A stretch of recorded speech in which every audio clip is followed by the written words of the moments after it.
Les élevages sur le territoire génèrent un certain nombre de personnes qui travaillent dessus. Chaque éleveur sur son élevage va faire vivre aussi 1,25 personnes en moyenne pour tous les services qui tournent autour de l'élevage, entre le véto, les abattoirs, l'inséminateur, etc.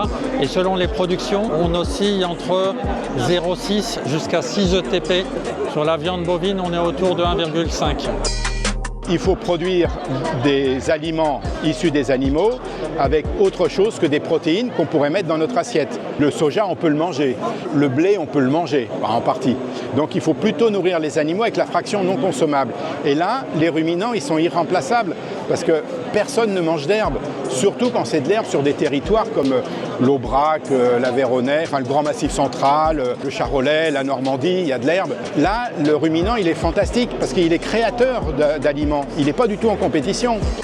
Il y a des externalités positives sur les paysages, la biodiversité, le végétal, les haies, etc. qui sont extraordinaires, que l'on ne trouve que sur le territoire d'élevage, que l'on ne trouve pas sur les territoires où il y a uniquement du végétal qui est cultivé.